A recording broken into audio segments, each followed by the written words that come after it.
Ahora con ustedes, Tiempo de Estudio Maná.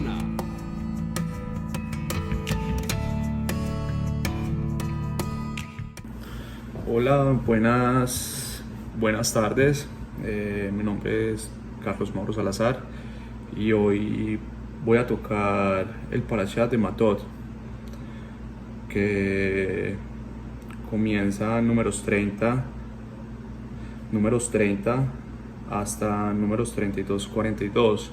Yo voy a tocar los primeros aliyot, el 1, 2, 3 y 4, de los cuales habla de los votos y del ataque del pueblo de Israel a Midian.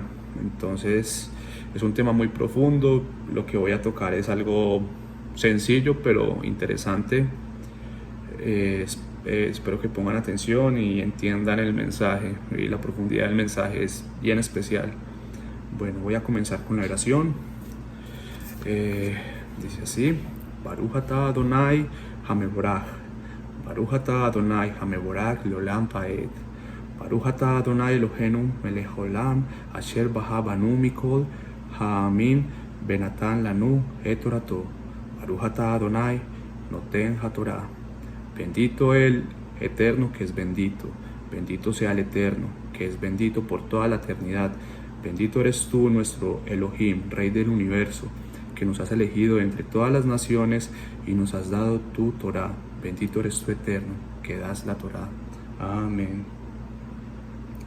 Bueno, yo voy a comenzar en el capítulo de Bamidbar 30, o números 30, y dice así: Así habló Moshe a los israelitas, tal como el Eterno le había mandado a Moshe. Moshe habló a las cabezas de las tribus de Israel y les dijo: esto es lo que ha mandado el Eterno. Esto es lo que está diciendo, esto fue lo que el Eterno les mandó. No es ni idea mía de Moshe, no es ni idea de nadie. El Eterno mandó esto. Y dice: si un hombre hace un voto al Eterno o hace un juramento que impone una obligación sobre sí, no debe faltar a su promesa. Debe cumplir todo lo que ha salido de su boca. Es un tema muy profundo. O sea, la palabra. Yo creo que en estas culturas del Medio Oriente la palabra es algo extremadamente importante. Y eso lo traían muy arraigados nuestros abuelos o nuestros antecesores en los tiempos lejanos. De hecho, hace como un par de meses hablaba con un primo y le decía: oíste, en la Torah dice algo sobre las promesas y juramentos hacia el Eterno y también hacia los demás, que es muy importante cumplirlas. Y mi primo me dice: sí, resulta que yo hablaba con mi papá, decía mi primo, y que el abuelo de él tenía un libro de notas donde tenía las notas de los acuerdos que tenían, como de vacas, de cosas materiales. Eran acuerdos de boca y él los anotaba para que no se lo olvidaran, pero todo era acuerdos de boca, no eran ni contratos ni nada de lo que se ve hoy en día. Y era muy importante la palabra porque eso definía mucho la clase de persona que era al cumplir con su palabra. Si uno promete algo y no lo cumple, eso disminuye el tipo de persona que es uno. Es muy importante, antes uno de comprometerse en algo, estar muy seguro de que se va a cumplir. Y todos fallamos en esto, y más nuestra cultura y en nuestros tiempos, por el afán, tal vez por el sistema, por todo, corremos a hacer promesas y muchas veces no las cumplimos, y eso ante los ojos del Eterno y ante los ojos de los demás, eso no está bien. Eso deja mucho que decir. Yo creo que es una de las primeras cosas que tenemos que corregir, especialmente la cultura de nosotros, la hispana, y lo hablo más por la cultura paisa, que es de mucho hablar y prometer y enredar y nunca cumplir. Y eso es algo que es muy importante tener en cuenta, y más cuando este tipo de votos se le hace al Eterno, Por ejemplo, estamos pasando por una situación difícil, una calamidad, y ahí sí entramos a arrodillarnos y a prometer: Padre, cúmpleme con esto, te lo pido y yo haré esto por ti. Padre, de rodillas te pido cualquier calamidad, que me suplas y yo haré esto por ti. Y cuando el Eterno cumple, y ya es hora de cumplir la parte de nosotros y no cumplimos, eso es transgredir a la Torá, es pecar. Entonces, lo que quiere decir este capítulo de la Torá es que toda promesa tiene que tener uno la certeza de que la va a cumplir y hacer hasta lo imposible para cumplirla, especialmente los varones, que somos las cabezas de nuestros hogares. Tenemos que estar muy seguros de lo que vamos a prometer o cumplir. Entonces, Moshe enunció los estatutos referentes a los votos hechos al Eterno. Cualquier persona que hiciera una promesa al Señor estaba obligada a cumplirla. Sin embargo, esta regla general era restringida en los casos de una promesa hecha por una mujer bajo la jurisdicción del padre o del esposo. Así una joven soltera que viva en la casa de su padre o una mujer casada no estaba obligada a cumplir su promesa si el padre o el esposo, fuera el caso, la desaprobada. Y eso es sencillo de entender, pues muchas veces nuestros hijos en su juventud pueden hacer promesas y si no las cumplen, pues estamos nosotros como padres para responder sobre su promesa o su compromiso. Ejemplo sencillo, a muchos nos pasó, y lo digo yo en mi caso, cuando era joven, las tareas y la típica excusa del domingo a las 7 de la noche, 8 de la noche, tengo que hacer una cartelera para mañana, y ahí están los papás a la carrera ayudándole a uno a cumplir con esa tarea. Esa es la típica de muchos de los jóvenes, que nos dejamos todo para lo último. Eso es un ejemplo. Lo mismo lo que vemos hoy en día, otro ejemplo acá en este país, con lo del crédito. Cuando hay un matrimonio y hay una deuda, sea de parte de la esposa o del esposo, y no se paga, ninguno cumple con la deuda, esa deuda cae en el crédito de ambos por el mero hecho de ser pareja. Es algo semejante, no diría que es lo mismo decir un voto o una promesa, pero es algo semejante. Siempre recae las responsabilidades de la esposa hacia el esposo y viceversa. Por eso es bueno que cuando se hagan promesas entre parejas se pongan en un mutuo acuerdo de que puedan responder, tanto sea el esposo o la esposa, pero ambos puedan responder con esos votos. Quiero que vayamos cortamente al libro de Eclesiastés 5, del 4 al 7, que este libro de Eclesiastés, si algunos no saben, lo escribió Salomón, el hombre más sabio que ha habido en este planeta, y dice: cuando le hagas un voto a Elohim, no tardes en cumplirlo, porque él no se complace en los necios. Cumple lo que prometes. Mejor es que no prometas a que prometas y no cumplas. No dejes que tu boca te haga pecar, ni digas delante del mensajero que fue un error, porque habrás de airar a Elohim con tu voz y destruir la obra de tus manos. Porque cuando hay muchos sueños, también hay vanidades y muchas palabras, pero tú respeta al Eterno. Ahí Salomón lo deja claro.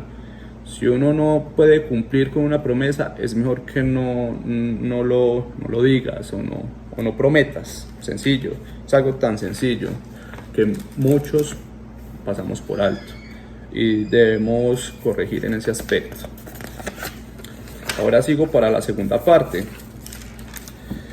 La derrota de los midianitas. Este tema es bien interesante. Tal como había sido planificado, el ejército israelita ataca a Midian. Durante la batalla matan a Balaam y a 5 reyes midianitas. Israel logra la victoria total y obtienen un enorme botín. sí, como en esos tiempos habían guerras y cada vez que derrotaban a los pueblos obtenían el botín, todas sus joyas, todo era un botín. De hecho, hasta las mujeres y los niños hacían parte del botín en ese tiempo. La guerra de Midian pasó a ser una simple acción bélica. La guerra de Midian pasó de ser una simple acción bélica cuyo propósito era desplazar a un enemigo a un movimiento espiritual que consiguió educar al pueblo de Israel en valores morales y en el sentido del honor del Todopoderoso, como de cada uno de ellos. Es bien importante ese punto. Es algo que debemos entender, que no solo al principio, antes de que pasó todo esto con lo de Pinjas y lo de estas mujeres que sedujeron a los israelitas, había un propósito que era sacarlos para avanzar, y era tanto que ellos sabían quiénes eran los del pueblo de Israel y quiénes estaban con ellos, quién era el que estaba con ellos, y tenían miedo. Pero después de que pasó todo esto con estas mujeres y hubo tantos muertos por ello, ya no solo era un ataque de tierra, ya era un ataque de honor. Seguíamos hablando del celo, del mismo celo que tuvo Pinjas, el hijo de Eleazar. Era algo semejante, era un ejemplo de ello. Ok, cuando el sentimiento de venganza se despierta, todos los sentidos son dirigidos hacia un solo objetivo: a calmar un ardor interno, a saldar una cuenta pendiente. Cierto grado de fanatismo se aviva, y es lo que quiso el Eterno generar en el corazón de Israel.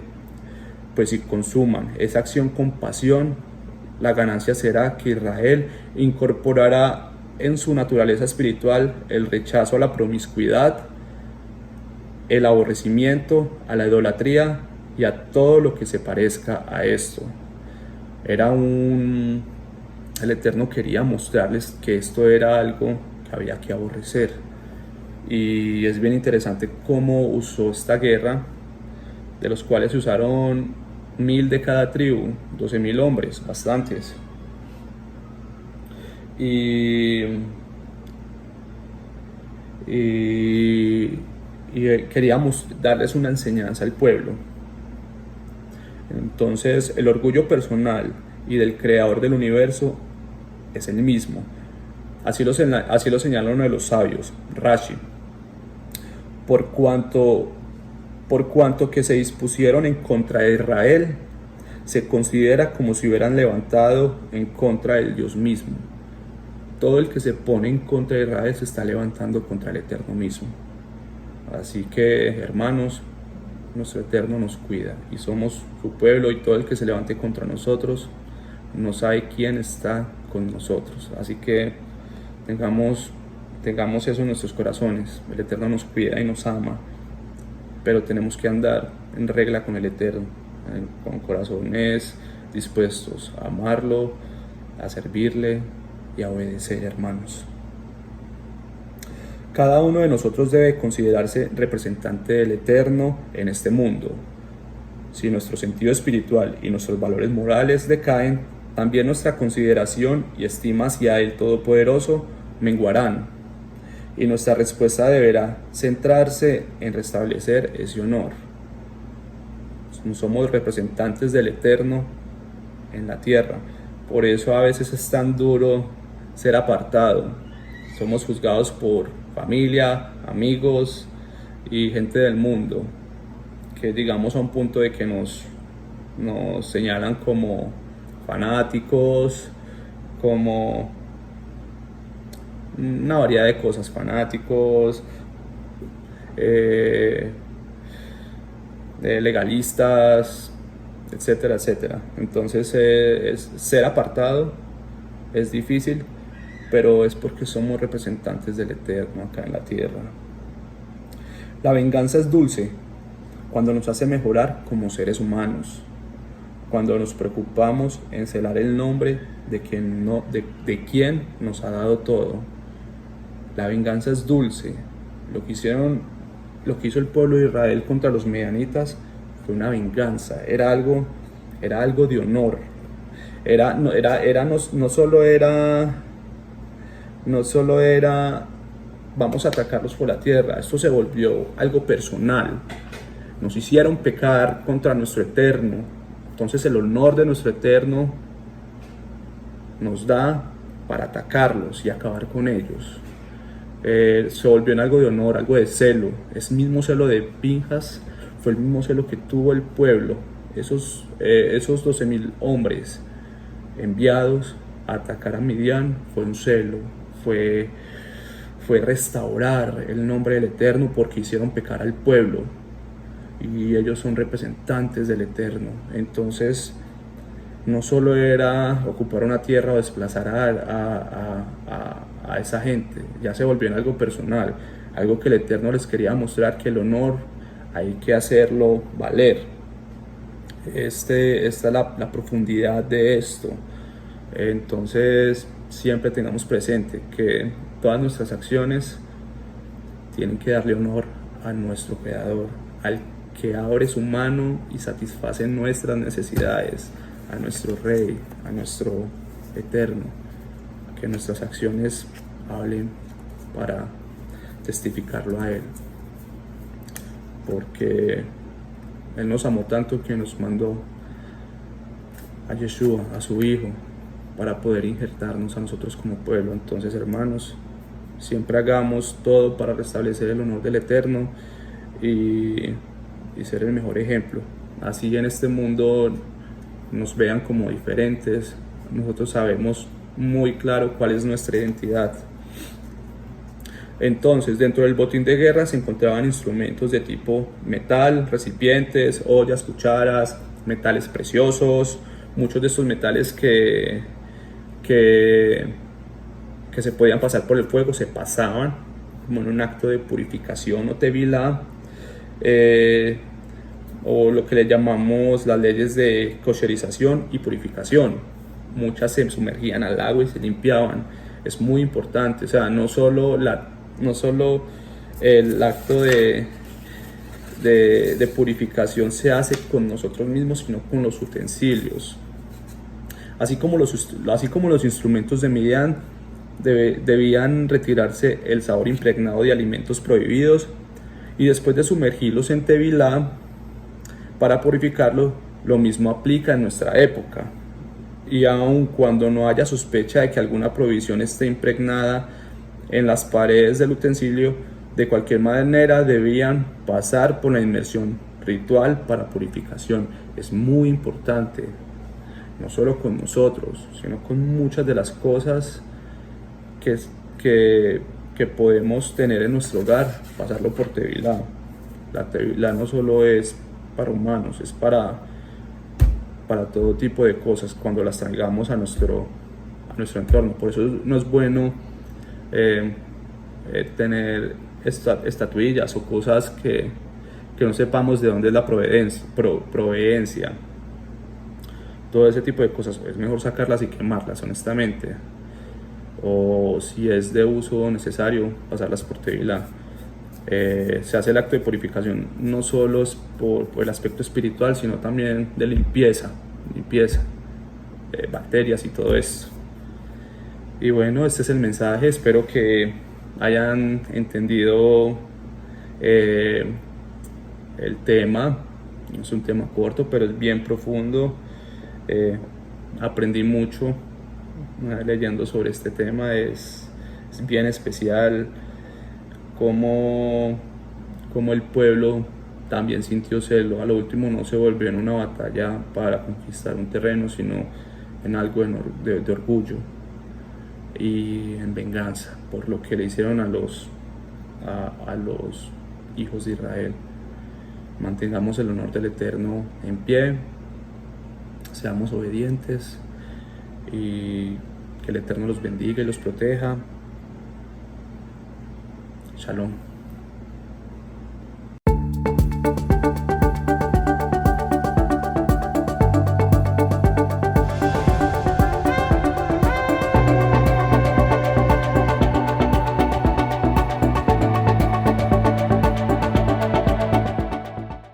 Ahora con ustedes, Tiempo de Estudio Maná.